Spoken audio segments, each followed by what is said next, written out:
Hello everyone, welcome back to my channel. So in today's video will be on this structure sleeve, on this blouse. If you haven't seen the tutorial on this blouse, please check my channel, is there, and I'll try to link it in the description box down below. So this first thing I'm doing is to get a center of this pattern paper, and what I am marking is 7 inches by 7 inches to get around it.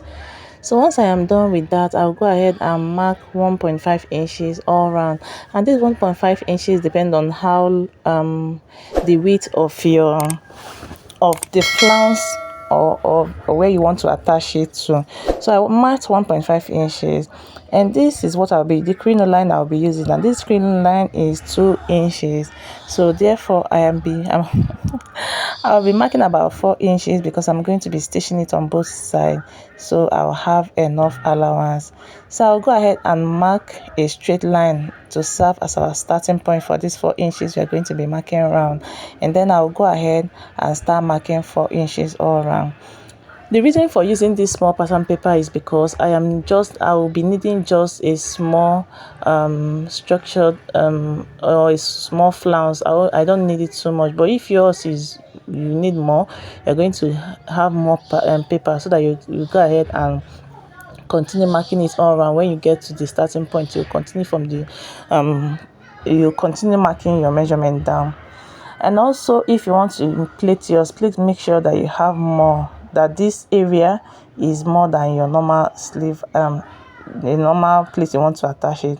So you can see I added stitching allowance all around, and then I'll bring in my crinoline. I'm just cutting out the edge on it, and please do well pipe your crinoline before you start this point, and I'll go ahead and place it on my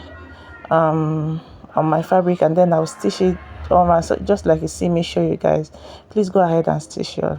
So this is it. After I was done stitching it down, I'll go ahead and turn it to the right side. So I'll go ahead and open it up.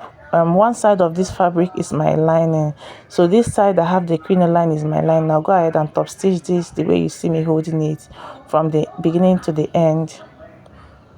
So once I am done stop stitching it, you can see the way it's looking. And just like I said earlier, please pipe the edge of your crinoline so that it doesn't keep poking you when you're wearing your blouse or wherever you attach this.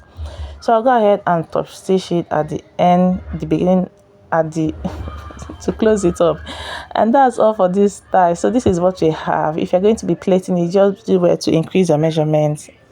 And then you go ahead and attach it to your sleeve or wherever you want to attach it. And this is it. This is what we have after the I'm done making the blouse. Just like I said, check my channel, the blouse tutorial and the cutting and the sewing is there. And I'll see you in my next video. Do well to subscribe if you haven't. Give me a thumbs up, share my videos, and I'll see you in my next video. Bye.